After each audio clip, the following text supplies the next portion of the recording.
Et yo YouTube, j'espère que vous allez tous très bien et pour l'arrivée d'aujourd'hui nous parlerons de la seconde nouvelle souris sans fil de Xtrfy, la M42 Wireless. Je n'ai pas eu la chance de tester la version filaire auparavant et il me semble que c'était l'une des premières souris à avoir un système de changement de coque. Son défaut principal était il me semble que le câble n'était pas très bon, et bien il n'y a donc plus de problème ici pour cette version. La version filaire est censée peser 59 grammes et ma copie de la sans fil pèse 69 grammes, ce qui est un ajout plutôt conséquent comparé à ce qu'ils ont pu faire pour la MZ1 Wireless que j'ai review il y a peu. C'est une souris de taille moyenne mais du côté petit tout de même, surtout si vous la comparez à une G Pro Superlight. C'est d'ailleurs ce qui fait que ces 69 grammes se ressentent quand même pas mal, et j'ai vu que c'était assez facile de lui retirer du poids d'ailleurs, ce que je ferai personnellement après cette vidéo. Avant de continuer cette review, je tiens à te rappeler que si mon contenu te plaît et que tu veux apprendre un maximum de choses sur toute cette sphère périphérique e-sport comme les souris ou les tapis de souris, tu peux t'abonner à ma chaîne pour être au courant de toutes mes prochaines sorties vidéo. Tu peux également me soutenir en lâchant un petit pouce bleu sous cette vidéo évidemment, merci d'avance. Mon profil de joueur est plutôt simple, je suis principalement un joueur Apex Legends classé Master à chaque saison et anciennement Predator. Je possède plus de 30 souris et plus de 50 tapis de souris. J'ai une main de 18 cm de long sur 10 cm de large pouce compris,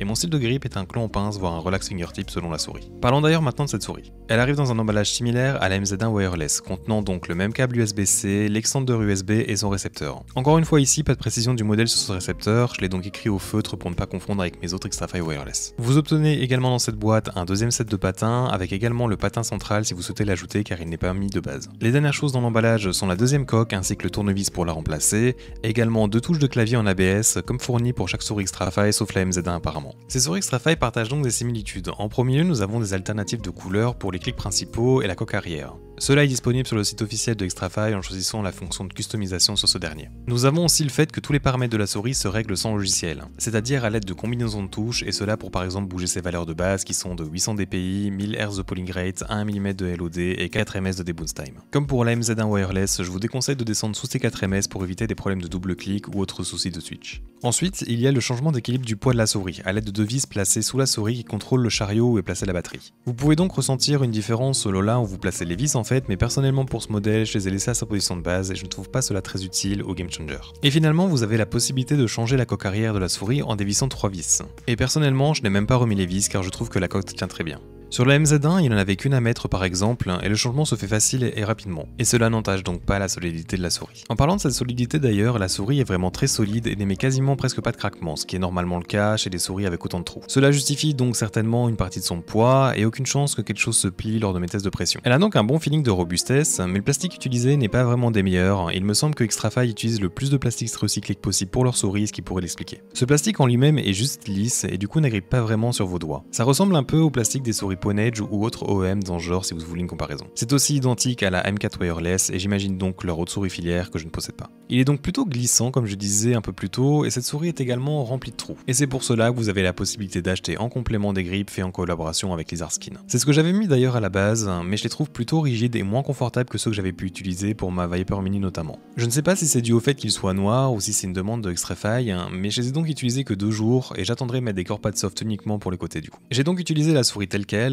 et autant en jeu je ne faisais pas trop attention mais pendant Kovacs c'était quand même assez dérangeant. J'ai vraiment hâte que cette ère de trous sur les côtés des souris s'arrête car ça m'oblige vraiment à rajouter des grips et donc du poids sur chacune d'elles pour avoir une meilleure expérience, du moins c'est mon cas donc. Pour la durée vie de la batterie, elle est supérieure à la MZ1. La taille de la batterie est peut-être plus grande, ce qui fait comprendre son poids encore une fois j'imagine, et elle durera donc plus d'une semaine d'utilisation quotidienne facilement, et cela avec le RGB que j'ai utilisé, c'est-à-dire un rouge statique au plus faible niveau de luminosité. Ce RGB a d'ailleurs été réduit comparé à sa version filaire, et vous disposez maintenant d'une simple LED sous la molette, ainsi que 3 sous le diffuseur à l'arrière. Exactement comme pour la MZ1 Wireless encore une fois. Je trouve que c'est un bon compromis personnellement, mais j'aimerais quand même avoir des versions pro sans RGB ni trou, ainsi que plus légères, et donc avec une plus petite batterie. Passons maintenant sous la souris. Le capteur est le PixArt 3370 qui est encore le meilleur choix possible pour les souris sans fil au jour de cette vidéo, en dehors donc de l'exclu de Razer. Je n'ai eu aucun problème que ce soit de latence ou de réaction avec ce dernier. Au niveau des patins, je n'ai pas vraiment eu une bonne expérience. La première heure d'utilisation n'est pas vraiment géniale, malgré qu'ils se lissent ensuite. Mais leur forme en fait ne les rend pas aussi agréables que les patins larges et arrondis d'autres marques. Si vous êtes habitué à avoir des core pads ou des Tiger Ice, vous allez vouloir les changer je pense. Les core pads sont d'ailleurs déjà disponibles, car en fait ce ne sont pas les mêmes que pour la M42 filaire. Vous pouvez remarquer en fait ici qu'il y a un espace pour la vis. Revenons sur le dessus avec le bouton DPI qui est plutôt grand grand et assez reculé. Il est agréable à utiliser et facilement spammable si besoin. Pour la molette, elle est assez bonne pour le défilement, elle est assez légère avec un léger feedback pour chaque cran. Par contre, son clic n'est pas le meilleur je trouve, il est assez dur à actionner de base et j'ai vraiment dû m'y reprendre à plusieurs fois dans certains cas pour faire un double clic, ce que j'utilise en fait pour ping mes ennemis dans Apex. Au niveau des boutons latéraux, je les trouve très bons en soi, ils sont facilement trouvables et assez grands. Leur feeling est assez ferme avec seulement un poil de trajet après l'activation du switch sur le bouton arrière. Ce sont les mêmes que pour la M4 wireless par exemple et j'imagine donc leur version filaire. Mon seul problème ici est quelque chose qui ne m'arrive pas souvent d'habitude.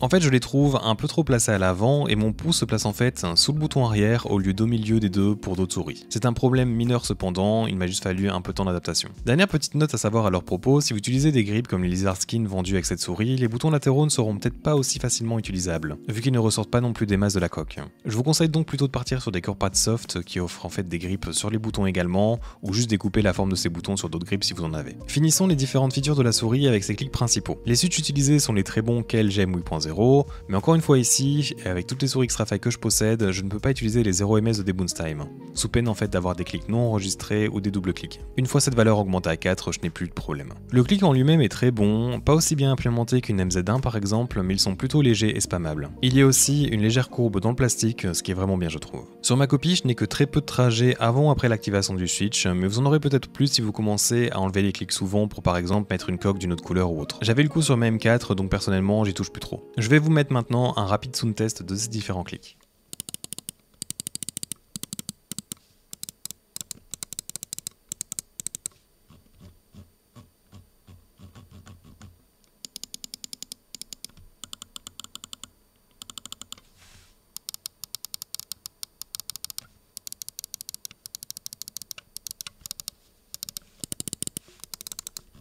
Bien, maintenant parlons de sa forme, voire de ses formes si je peux dire en fait. De base, la forme principale de la M42 dispose d'une rampe se dégradant très lentement avec un point culminant se situant plutôt à l'arrière de la souris. En comparaison, je dirais qu'à ce niveau, on se rapproche de la Rocket Burst Pro. Cependant, contrairement à cette dernière, la M42 ne s'élargit pas du tout autant à l'arrière, ce qui ne remplit pas en fait tout le bas de votre paume si vous utilisez par exemple un grip enclos. Cela vous permettra en fait d'avoir plus d'espace sur votre pouce et être un peu plus libre dans ses mouvements. Mais en contrepartie, vous aurez moins cette impression d'être lock à ce niveau si c'est quelque chose que vous aimez. Vous pouvez aussi bien sûr la palm grip sans problème également avec cette coque. Passons ensuite maintenant à la deuxième coque qui fait donc en fait un truc totalement différent. Et pour cette dernière, ça me fait penser plutôt à une autre souris. Et cette souris est donc la SteelSeries Aerox 3. Elle est cependant ici moins plate. En fait, vous avez ici sa rampe qui se dégrade ici beaucoup plus rapidement, et pour un claw grip, en fait, vous n'aurez que le bas de votre paume en contact avec cette dernière. Ou alors, vous devrez vraiment aplatir votre main sur la souris. Même remarque ici encore par contre, l'élargissement à l'arrière n'est pas aussi important que la Aerox 3. Vous avez donc encore plus de liberté dans votre paume si c'est ce que vous recherchez. Cette coque est notamment meilleure si vous voulez la fingertip, car vous aurez en fait plus de place pour manœuvrer la souris avant qu'elle ne puisse toucher votre paume. Ce grip est d'ailleurs notamment plus facilement utilisable parce qu'en fait c'est un petit format. Je vais rebondir là-dessus d'ailleurs pour conclure, mais en gros c'est un format un peu plus petit que les souris citées précédemment. Pas au point de dire que c'est une mini version de celle-ci, mais elle est surtout moins large et occupe moins d'espace dans votre main de manière générale. D'ailleurs, si vous trouvez que la G Pro Superlight est trop grosse et qu'elle a trop de points de contact avec votre main, cette souris pourrait être une espèce d'alternative malgré que ce ne soit pas la même forme. Elle correspondra peut-être en fait à ces attentes contrairement à la G Pro en étant un peu plus effacée dans votre main. En gros, elle pourrait mieux convenir si vous avez une petite main également de manière générale. Parlons maintenant du dernier élément, le prix. Il est de 99 € sur Maxisport par exemple, et vous pouvez en fait avoir une réduction de 5% avec mon code promo qui est Eufraus. Il ne me rapporte rien, mais c'est un gain de plus pour vous, donc ça me fait plaisir. C'est 10 € plus cher que la M4 Wireless et 20 € moins cher que la MZ1 Wireless. Avec l'inflation actuelle, je dirais que ce prix est ok pour l'instant, mais l'avoir au même prix que la M4 aurait fait d'elle une top recommandation je pense, surtout avec tous les nouveaux capteurs qui vont sortir prochainement tout en restant dans cette tranche de prix. En conclusion et pour terminer cette vidéo, c'est quand même une souris facilement recommandable, surtout si vous n'avez pas forcément une grande main. Les deux coques permettent en fait de s'adapter à beaucoup de prises en main, sa qualité est bonne, la durée de vie de la batterie l'est également, et toutes ces features comme les clics ou la molette sont très bien, et en soi ce qui me dérange, mais ce qui ne la rend pas du tout inutilisable, est plutôt en fait une question de préférence, ce sont ces trous présents partout et ces patins. Son poids pourrait être aussi plus agréable et j'espère qu'une version pro sans RGB et sans trous est en prévision chez Xtrfy. Voilà, si tu as aimé la vidéo, sache que tu aimeras sûrement la totalité de mon contenu, donc n'hésite pas à t'abonner pour être au courant de toutes mes prochaines sorties vidéo. On se dirige ici rapidement vers les 2000 abonnés, merci beaucoup pour cela. Tu peux également lâcher un petit pouce bleu sous la vidéo avant de partir, et avec cela dit, j'espère te voir dans un futur proche, et à bientôt.